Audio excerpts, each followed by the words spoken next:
Welcome back to Pastor Emilie's Story Hour. We're reading A Christmas Carol by Charles Dickens. Stave 2, the first of the three spirits. When Scrooge awoke, it was so dark that looking out of bed he could scarcely distinguish the transparent window from the opaque walls of his chamber. He was endeavoring to pierce the darkness with his ferret eyes when the chimes of a neighboring church struck the 4 quarters, so he listened for the hour. To his great astonishment, the heavy bell went on from 6 to 7, and from 7 to 8, and regularly up to 12, then stopped. 12! It was after 2 when he went to bed. The clock was wrong. An icicle must have got into the works. 12! He touched the spring of his repeater to correct this most preposterous clock. Its rapid little pulse beat 12, and stopped. "Why, it isn't possible," said Scrooge, "that I can have slept through a whole day and far into another night. It isn't possible that anything has happened to the sun, and this is 12 at noon." The idea being an alarming one, he scrambled out of bed and groped his way to the window. He was obliged to rub the frost off with the sleeve of his dressing gown before he could see anything, and could see very little then. All he could make out was that it was still very foggy and extremely cold, and that there was no noise of people running to and fro and making a great stir, as there unquestionably would have been if night had beaten off bright day and taken possession of the world. This was a great relief, because 3 days after sight of this first of exchange pay to Mr. Ebenezer Scrooge, or his order, and so forth, would have become a mere United States security if there were no days to count by. Scrooge went to bed again, and thought, and thought, and thought it over and over and over, and could make nothing of it. The more he thought, the more perplexed he was, and the more he endeavored not to think, the more he thought. Marley's ghost bothered him exceedingly. Every time he resolved within himself, after mature inquiry, that it was all a dream, his mind flew back again like a strong spring released to its first position, and presented the same problem to be worked all through. Was it a dream, or wasn't it? Scrooge lay in this state until the chimes had gone 3 quarters more, when he remembered on a sudden that the ghost had warned him of a visitation when the bell tolled 1. He resolved to lie awake until the hour was past, and considering that he could no more go to sleep than go to heaven, this was probably the wisest resolution in his power. The quarter was so long that he was more than once convinced he must have sunk into a doze unconsciously and missed the clock. At length it broke upon his listening ear. Ding dong. "A quarter past," said Scrooge, counting. Ding dong. "Half past," said Scrooge. Ding dong. "A quarter to it," said Scrooge. Ding dong. "The hour itself," said Scrooge triumphantly, "and nothing else." He spoke before the hour bell sounded, which it now did with a deep, dull, hollow, melancholy 1. Light flashed up in the room upon the instant, and the curtains of his bed were drawn. The curtains of his bed were drawn aside, I tell you, by a hand. Not the curtains at his feet, nor the curtains at his back, but those to which his face was addressed. The curtains of his bed were drawn aside, and Scrooge, starting up into a half-recumbent attitude, found himself face to face with the unearthly visitor who drew them, as close to it as I am now to you, and I am standing in the spirit at your elbow. It was a strange figure, like a child, yet not so like a child as like an old man viewed through some supernatural medium which gave him the appearance of having receded from the view and being diminished to a child's proportions. Its hair, which hung about its neck and down its back, was white, as if with age, and yet the face had not a wrinkle in it, and the tenderest bloom was on the skin.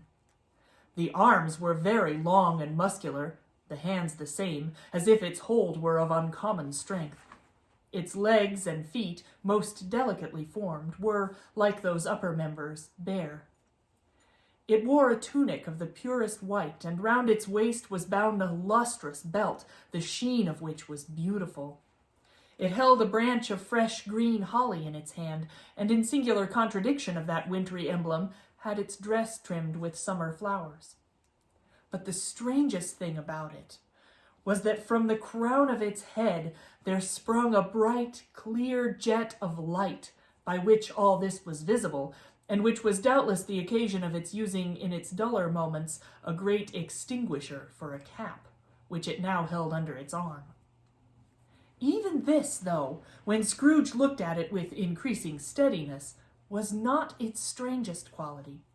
For as its belt sparkled and glittered now in one part and now in another, and what was light one instant at another time was dark, so the figure itself fluctuated in its distinctness, being now a thing with one arm, now with one leg, now with 20 legs, now with a pair of legs without a head, now a head without a body, of which dissolving parts no outline would be visible in the dense gloom wherein they melted away.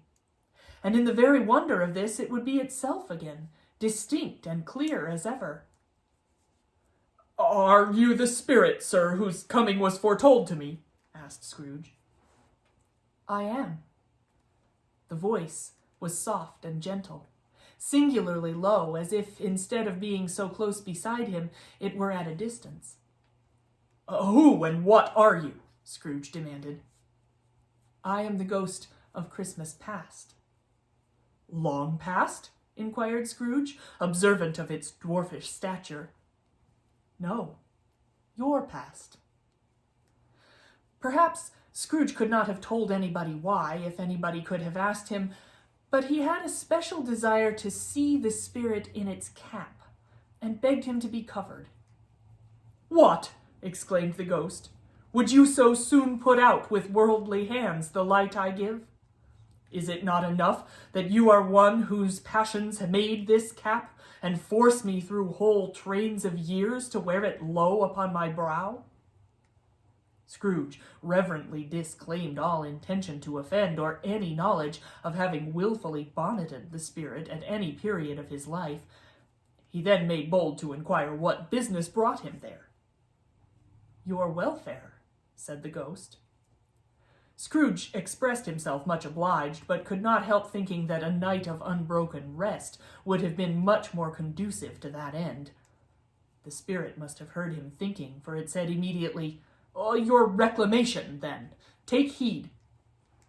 It put out its strong hand as it spoke, and clasped him gently by the arm. "Rise, and walk with me." It would have been in vain for Scrooge to plead that the weather and the hour were not adapted to pedestrian purposes, that bed was warm and the thermometer a long way below freezing, that he was clad but lightly in his slippers, dressing gown, and nightcap, and that he had a cold upon him at the time. The grasp, though gentle as a woman's hand, was not to be resisted. He rose, but finding that the spirit made towards the window, clasped its robe in supplication. "I am a mortal," Scrooge remonstrated, "and liable to fall." "Bear but a touch of my hand, there," said the spirit, laying it upon his heart, "and you shall be upheld in more than this." As the words were spoken, they passed through the wall, and stood upon an open country road, with fields on either hand. The city had entirely vanished. Not a vestige of it was to be seen. The darkness and the mist had vanished with it, for it was a clear, cold winter day, with snow upon the ground. "Good heaven!" said Scrooge, clasping his hands together as he looked about him. "I was bred in this place. I was a boy here." The spirit gazed upon him mildly. Its gentle touch, though it had been light and instantaneous, appeared still present to the old man's sense of feeling. He was conscious of 1,000 odors floating in the air, each one connected with 1,000 thoughts and hopes and joys and cares, long, long forgotten. "Your lip is trembling," said the ghost. "And what is that upon your cheek?" Scrooge muttered with an unusual catching in his voice that it was a pimple, and begged the ghost to lead him where he would. "You recollect the way?" inquired the spirit. "Remember it!" cried Scrooge with fervor. "I could walk it blindfold." "Strange to have forgotten it for so many years," observed the ghost. "Let us go on." They walked along the road, Scrooge recognizing every gate and post and tree, until a little market town appeared in the distance, with its bridge, its church, and winding river. Some shaggy ponies now were seen trotting towards them with boys upon their backs, who called to other boys in country gigs and carts driven by farmers. All these boys were in great spirits, and shouted to each other until the broad fields were so full of merry music that the crisp air laughed to hear it. "These are but shadows of the things that have been," said the ghost. "They have no consciousness of us." The jocund travelers came on, and as they came, Scrooge knew and named them every one. Why was he rejoiced beyond all bounds to see them? Why did his cold eye glisten and his heart leap up as they went past? Why was he filled with gladness when he heard them give each other Merry Christmas as they parted at crossroads and byways for their several homes? What was Merry Christmas to Scrooge? Out upon Merry Christmas! What good had it ever done him? "The school is not quite deserted," said the ghost. "A solitary child, neglected by his friends, is left there still." Scrooge said he knew it, and he sobbed. They left the high road by a well-remembered lane, and soon approached a mansion of dull red brick, with a little weathercock surmounted cupola on the roof, and a bell hanging in it. It was a large house, but one of broken fortunes, for the spacious offices were little used. Their walls were damp and mossy, their windows broken, and their gates decayed. Fowls clucked and strutted in the stables, and the coach-houses and sheds were overrun with grass. Nor was it more retentive of its ancient state within, for entering the dreary hall and glancing through the open doors of many rooms, they found them poorly furnished, cold, and vast. There was an earthy savor in the air, a chilly bareness in the place which associated itself somehow with too much getting up by candlelight and not too much to eat. They went, the ghost and Scrooge, across the hall to a door at the back of the house. It opened before them and disclosed a long, bare, melancholy room, made barer still by lines of plain deal forms and desks. At one of these, a lonely boy was reading near a feeble fire, and Scrooge sat down upon a form and wept to see his poor forgotten self as he had used to be. Not a latent echo in the house, not a squeak and scuffle from the mice behind the paneling, not a drip from the half-thawed waterspout in the dull yard behind, not a sigh among the leafless boughs of one despondent poplar, not the idle swinging of an empty storehouse door, no, not a clicking in the fire, but fell upon the heart of Scrooge with softening influence, and gave a freer passage to his tears. The spirit touched him on the arm, and pointed to his young self, intent upon his reading. Suddenly, a man in foreign garments, wonderfully real and distinct to look at, stood outside the window with an axe stuck in his belt and leading an ass laden with wood by the bridle. "Why, it's Ali Baba!" Scrooge exclaimed in ecstasy. "It's dear old honest Ali Baba. Yes, I know. One Christmas time, when yonder solitary child was left here all alone, he did come, for the first time, just like that. Poor boy." "And Valentine," said Scrooge. And his wild brother Orson, there they go, and what's his name, who was put down in his drawers asleep at the gate of Damascus? Don't you see him? And the Sultan's groom turned upside down by the genie, there he is upon his head. Ha! Serves him right, I'm glad of it. What business had he to be married to the princess? To hear Scrooge expending all the earnestness of his nature on such subjects in a most extraordinary voice between laughing and crying, and to see his heightened and excited face, would have been a surprise to his business friends in the city, indeed. "There's the parrot!" cried Scrooge. "Green body and yellow tail with a thing like a lettuce growing out of the top of his head. There he is. Poor Robin Crusoe, he called him, when he came home again after sailing round the island. Poor Robin Crusoe! Where have you been, Robin Crusoe?" The man thought he was dreaming, but he wasn't. It was the parrot, you know. "There goes Friday, running for his life to the little creek. Hello! Whoop! Hello!" Then, with a rapidity of transition very foreign to his usual character, he said, in pity for his former self, "Poor boy," and cried again. "I wish," Scrooge muttered, putting his hand in his pocket and looking about him after drying his eyes with his cuff. "Oh, but it's too late now." "What is the matter?" said the spirit. "Oh, nothing," said Scrooge, "nothing. There was a boy singing a Christmas carol at my door last night. I should like to have given him something, that's all." The ghost smiled thoughtfully and waved its hand, saying as it did so, "Let's see another Christmas." Scrooge's former self grew larger at the words, and the room became a little darker and a little more dirty. The panels shrunk, the windows cracked, fragments of plaster fell out of the ceiling, and the naked laths were shown instead. But how all this was brought about, Scrooge knew no more than you do. He only knew that it was quite correct, that everything had happened so, and that here he was alone again when all the other boys had gone home for the jolly holidays. He was not reading now, but walking up and down despairingly. Scrooge looked at the ghost, and with a mournful shaking of his head, glanced anxiously toward the door. It opened, and a little girl, much younger than the boy, came darting in, and putting her arms about his neck and often kissing him, addressed him as her dear, dear brother. "I have come to bring you home, dear brother," said the child, clapping her tiny hands and bending down to laugh. "To bring you home, home, home!" "Home, little Fan," returned the boy. "Yes," said the child, brimful of glee. "Home for good and all. Home for ever and ever. Father is so much kinder than he used to be that home's like heaven.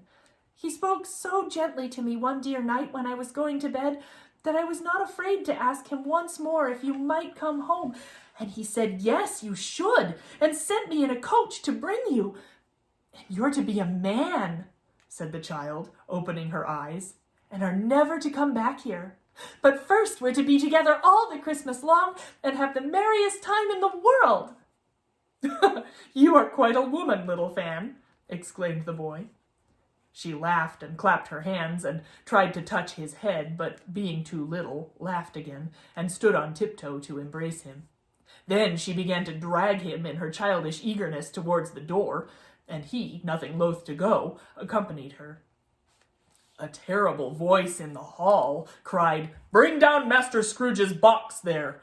And in the hall appeared the schoolmaster himself, who glared on Master Scrooge with a ferocious condescension, and threw him into a dreadful state of mind by shaking hands with him.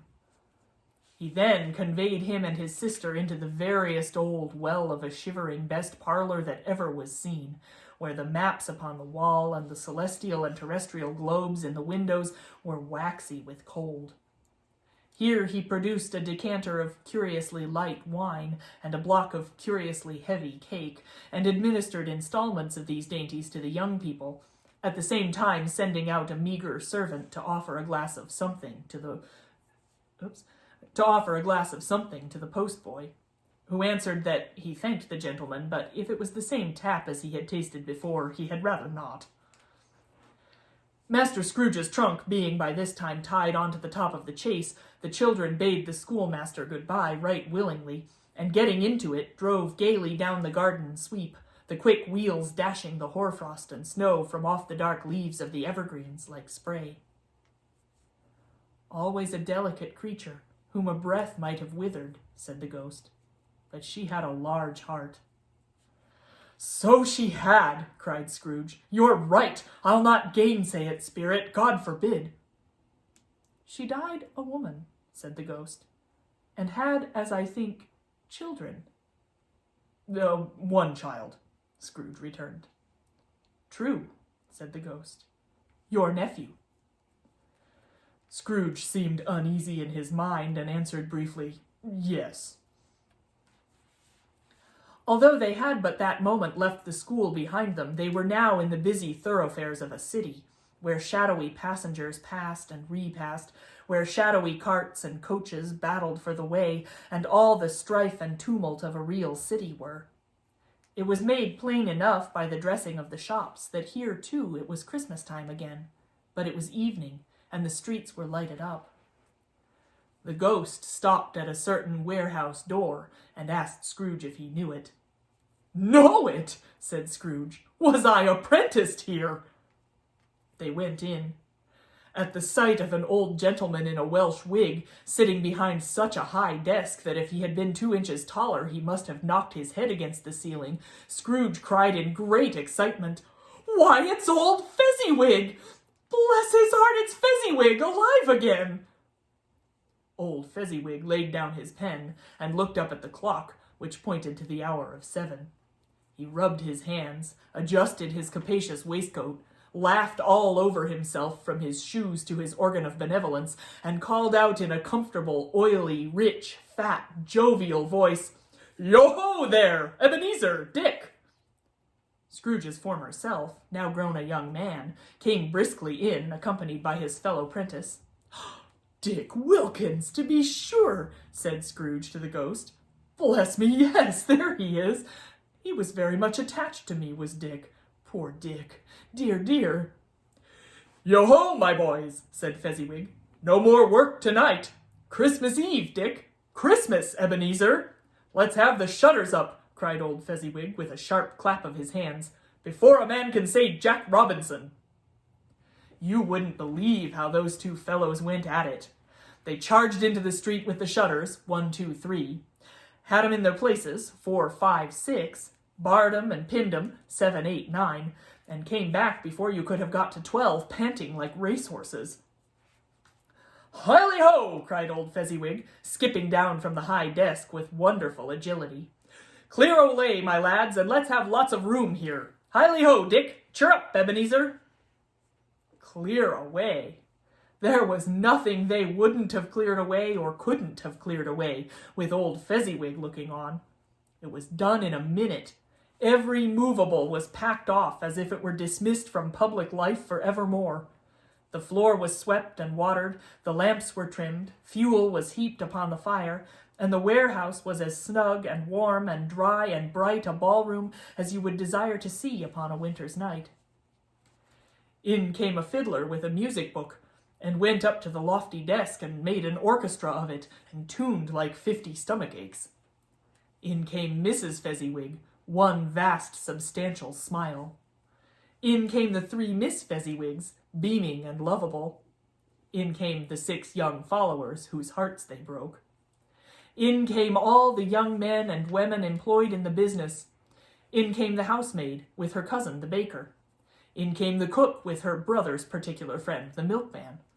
In came the boy from over the way, who was suspected of not having board enough from his master, trying to hide himself behind the girl from next door but one, who was proved to have had her ears pulled by her mistress. In they all came, one after another, some shyly, some boldly, some gracefully, some awkwardly, some pushing, some pulling. In they all came anyhow and everyhow.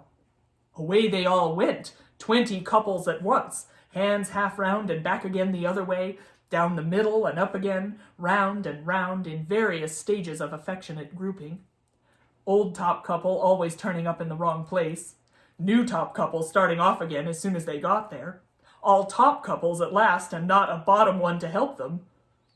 When this result was brought about, old Fezziwig, clapping his hands to stop the dance, cried out, Well done! and the fiddler plunged his hot face into a pot of porter especially provided for that purpose.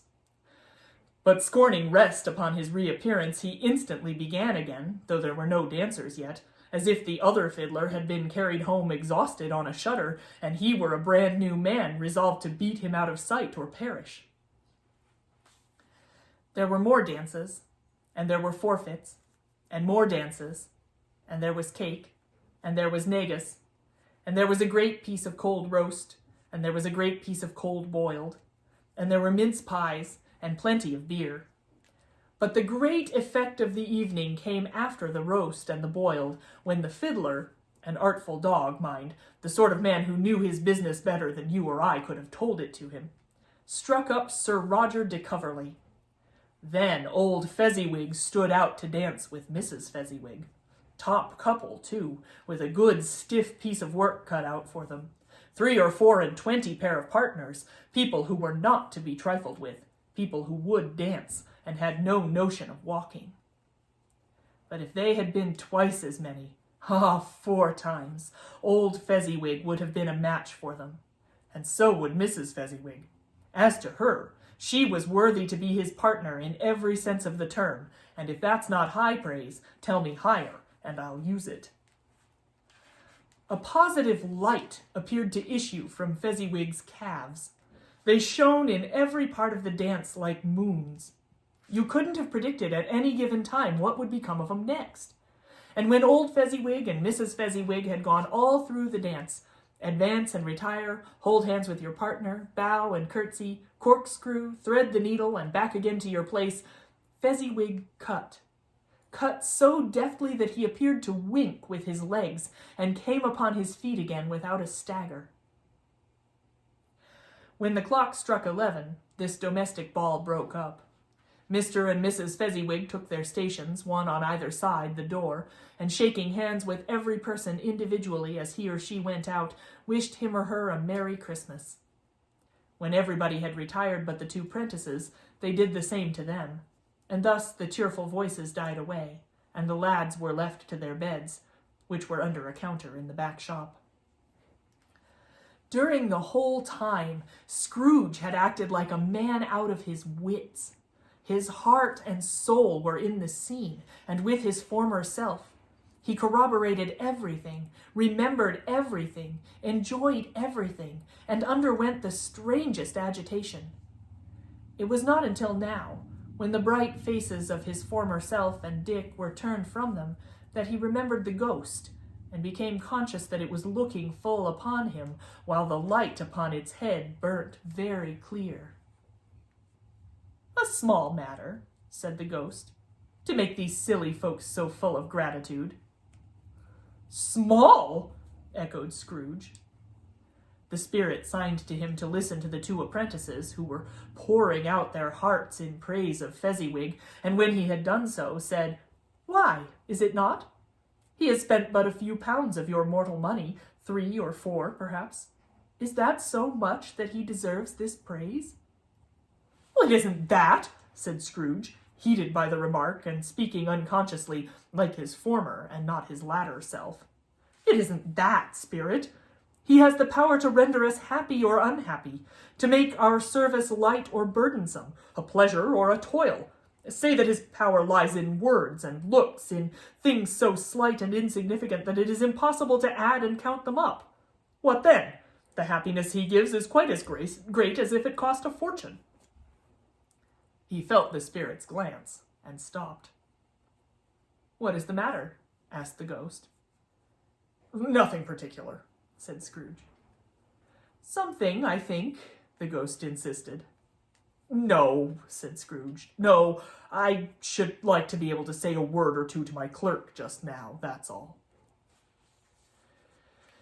His former self turned down the lamps as he gave utterance to the wish, and Scrooge and the ghost stood side by side again in the open air. "My time grows short," observed the spirit. "Quick!" This was not addressed to Scrooge or to anyone whom he could see, but it produced an immediate effect. For again Scrooge saw himself. He was older now, a man in the prime of life. His face had not the harsh and rigid lines of later years, but it had begun to wear the signs of care and avarice.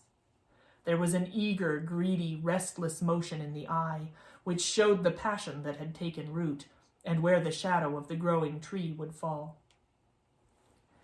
He was not alone, but sat by the side of a fair young girl in a morning dress, in whose eyes there were tears, which sparkled in the light that shone out of the ghost of Christmas past.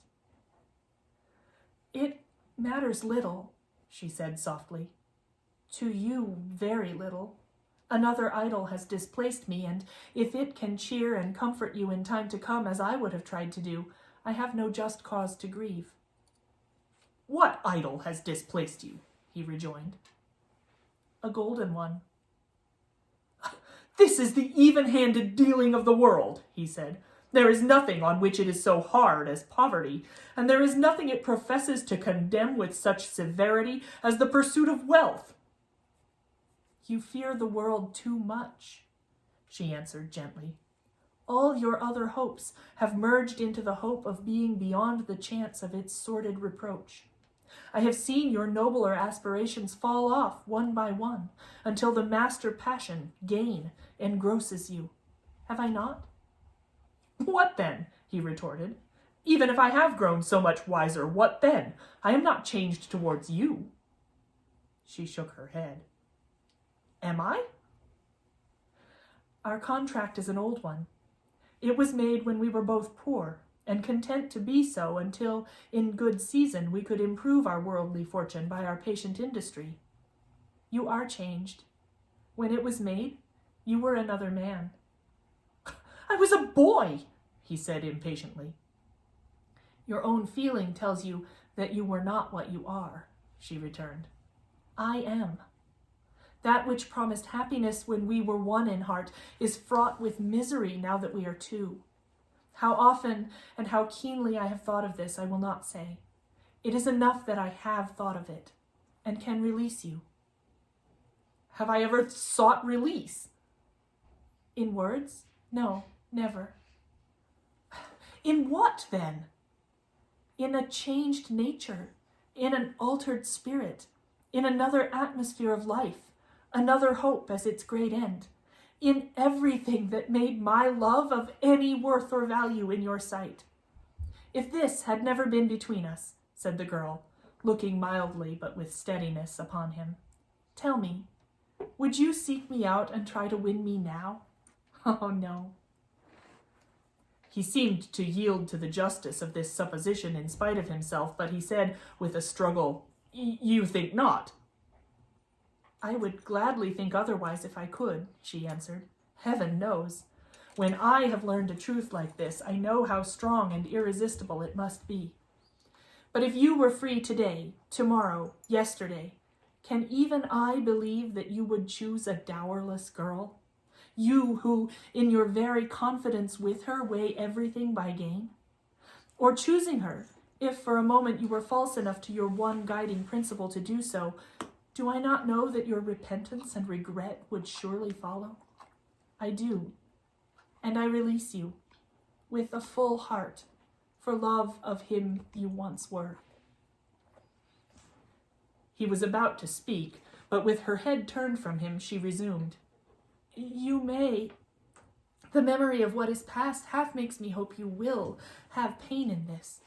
A very, very brief time, and you will dismiss the recollection of it gladly as an unprofitable dream, from which it happened well that you awoke.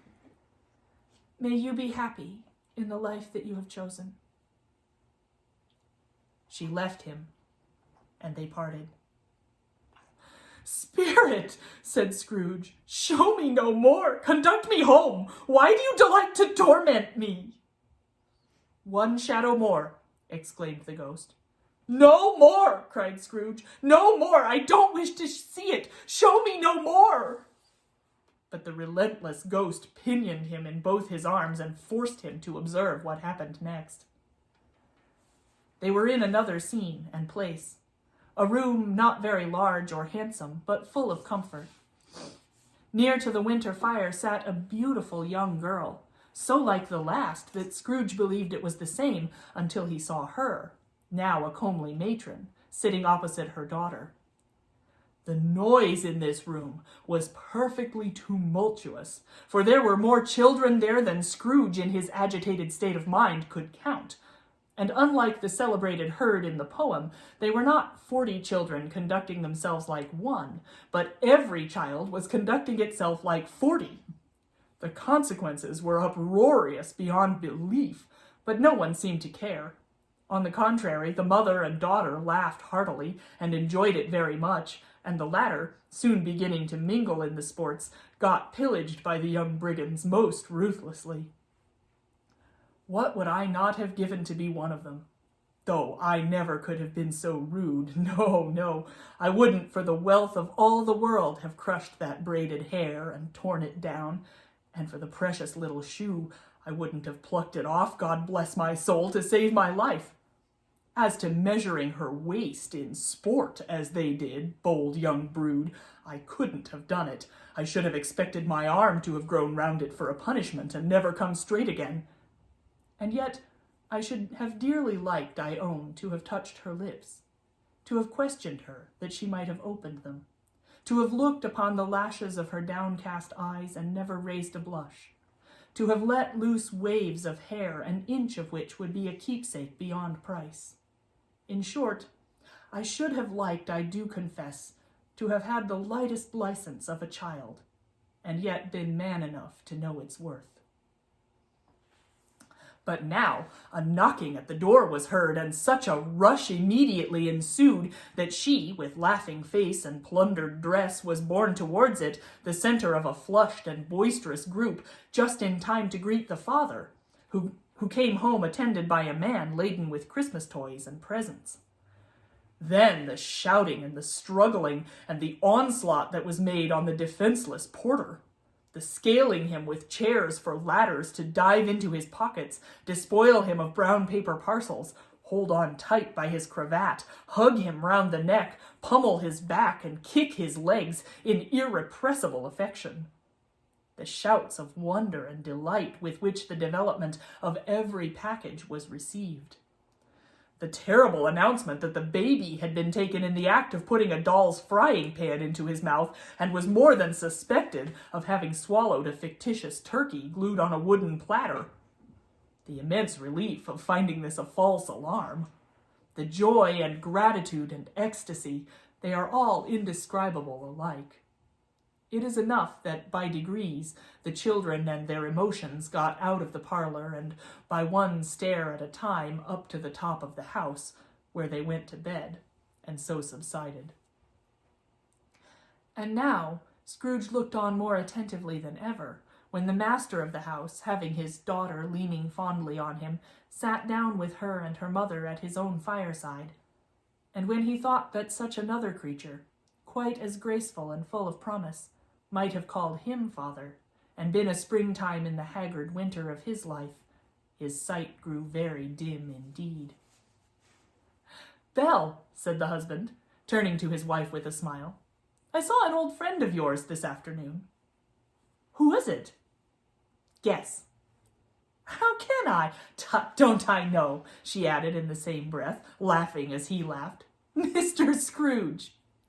Mr. Scrooge it was. I passed his office window, and as it was not shut up and he had a candle inside, I could scarcely help seeing him. His partner lies at the point of death, I hear, and there he sat alone. Quite alone in the world, I do believe. "Spirit," said Scrooge in a broken voice, "remove me from this place." "I told you these were shadows of the things that have been," said the ghost, "that they are what they are. Do not blame me." "Remove me," Scrooge exclaimed. "I cannot bear it." He turned upon the ghost, and seeing that it looked upon him with a face in which in some strange way there were fragments of all the faces it had shown him, wrestled with it. "Leave me! Take me back! Haunt me no longer!" In the struggle, if that can be called a struggle in which the ghost, with no visible resistance on its own part, was undisturbed by any effort of its adversary, Scrooge observed that its light was burning high and bright, and dimly connecting that with its influence over him, he seized the extinguisher cap, and by a sudden action pressed it down upon its head. The spirit dropped beneath it, so that the extinguisher covered its whole form. But though Scrooge pressed it down with all his force, he could not hide the light which streamed from under it in an unbroken flood upon the ground. He was conscious of being exhausted, and overcome by an irresistible drowsiness, and further, of being in his own bedroom. He gave the cap a parting squeeze, in which his hand relaxed, and had barely time to reel to bed before he sank into a heavy sleep.